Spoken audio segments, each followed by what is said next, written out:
Magandang araw mga kaibigan. Pag-usapan natin ngayon, bigyan ng reaction, opinion, itong pahayag, ano bang tawag dito? Basta nagsalita si Senator Amy sa Senate floor kahapon. Real talk sa mga nag-aambisyon sa 2028. Real talk laban kay LBM. Lisa Bongbong Martin. Inisiraan nyo lang si BP Sara, yung impeachment niyo. O magpakatotoo tayo. Wag nang mag-production number. BP Sara lang gusto nyong tanggalin sa pwesto para sa inyong ambisyon sa 2028. Ganon, real talk talaga. Then napakalinaw. Dahil Tagalog. Pinaghanda niya. Ang daling. Kaya lalo akong napapahanga ngayon kay Senator Amy. Pakinggan natin siya.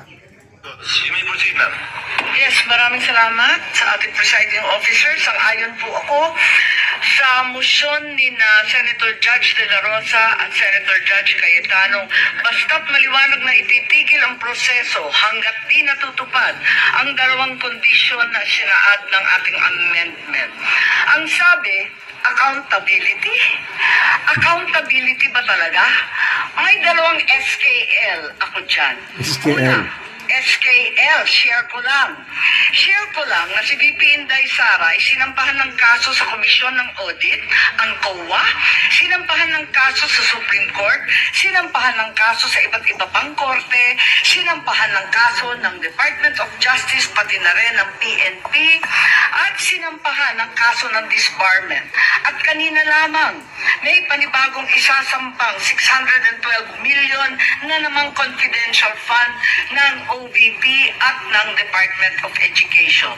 Walang tigil na kaso. Kung accountability ang tunay na gusto ng mga birit ng birit, bakit hindi paghusayan ang mga kaso para panagutin si VP Inday sa mga yan? May multa yan. May kulong if ever mapatunayan. Aba, damang-dama ang accountability kapag ganyan. Itong impeachment na inipit, inupuan, nilimliman, minadali, ibinalibag sa Senado sa dulo ng sesyon. Ito ay ang pinakamaliit na iskinita ng accountability na yan.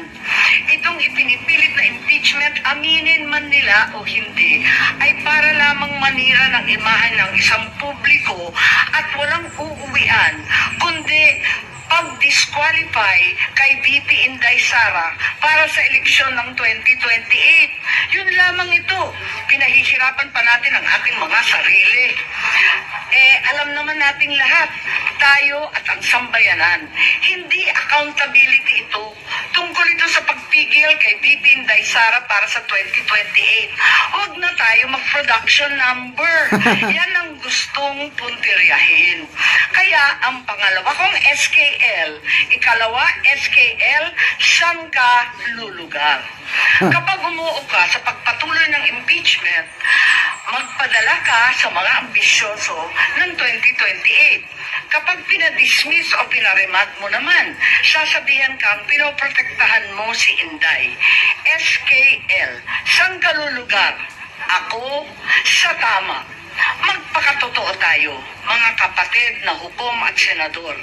Malayo pa ang 2028. Maraming gutom at naghihintay ng serbisyo mula sa Senado. Hindi tanga ang Pilipino. Alam natin ang motibo at tunay na pakay ng mga lulong sa ambisyon at kapangyarihan.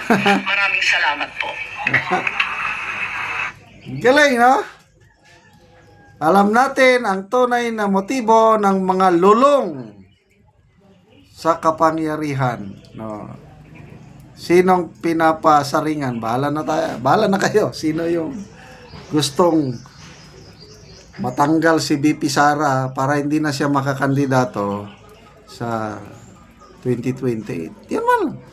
Hindi mangmang, hindi obob ang mga Pilipino. Yes, nakikita ng nakakarami niyan. Although, meron ding iba nagbubulag-bulagan. So, salamat po, Senator Judge Manang Amy. Todo rescue kayo sa iyong best friend forever. At mga production number nila. Palagay ko ang gumawa ng kanyang speech si Direk Daryl Yap.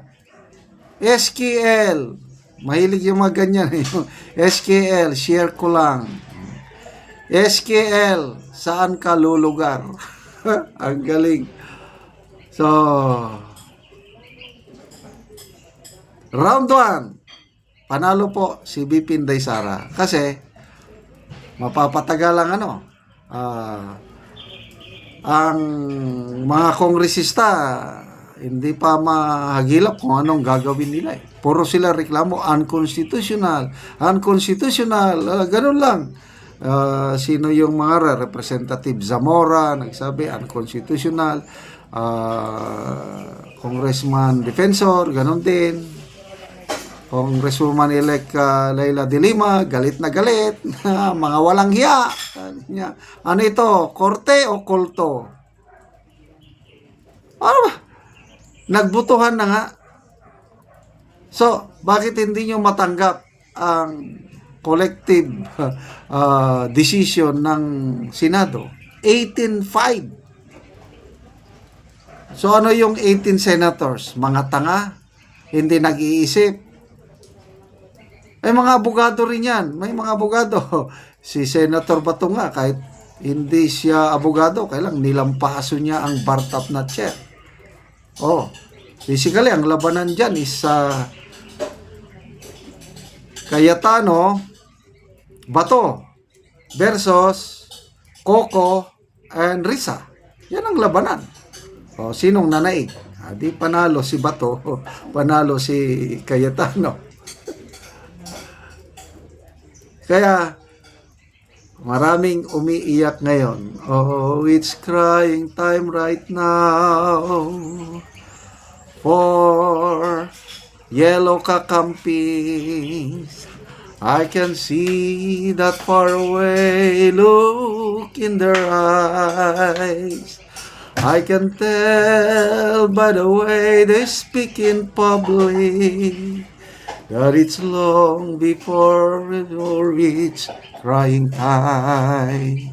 So, salamat, Senator Bato, Senator Alan Peter Cayetano, Senator Amy Marcos, and the 18 senators na bumoto na ibalik ang impeachment case sa Kamara. Salamat mga kaibigan sa inyong pagsubaybay sa ating channel. Nakakatulong kayo ng malaki sa tribong Talandig dahil ang income natin nito is pantulong natin sa tribo ng Bukidnon, Talandig. Ngayon, mayroon tayong livelihood assistance sa kanila. Nagpapatanim ng saging, lakatan, and in between saging, lakatan, nagpapatanim ulit tayo ngayon ng Arabica coffee. Panoorin nyo ang video na ito. Muna ni ang sidling nga kape nga itanumay ni Manoy nga kape. Itanong namo ni. Kuan. Ang among mga anak to as eskwelahan. So maningkamot mi ang mga ginikanan ginikanan nga nga adunay kasuporta sa pag eskwela sa among anak. So, pasalamat mi nga aduna pay dugang pangabuhian nga makalampos gyud ang among mga anak. Pero Aduna na napoy dugang pangabuhian nga itanam kape. Kabahin aning kape, so mapasalamaton ka sidling. tambo kayo nga mga sidling maayo. So pasalamaton mi kayo nga inaot padugang ang siporta nang ayo pa migdugang siporta. Bahay. Ang kayang lakatan 200 to kining among kape 350. So daghan-daghan gyud ning among kape. So mas kuan gyud ning among kape mas daghan ni. 210 lang ang imong lakatan Manoy apan ang kape nga imong itanumay 350. 350. So motruhan pa gyud. Motruhan pa ni. Gyud ni paabot na ako ni og isa kalibo kun aduna pay dugang siporta. Paabot ni Manoy og 1,000 kapunuan ang iyang kape. Og muna ni ang lakatan ni Manoy nga hapit na mamunga. So mga dagko na gyud. So gawa sa lakatan nagtanom pa gyud siya karon og kape. So 210 ni tanan ang iyang sagingan. Ang suporta sa among mga anak sa pagpa-eskwela. Magkugi gyud mi ang mga ginikanan.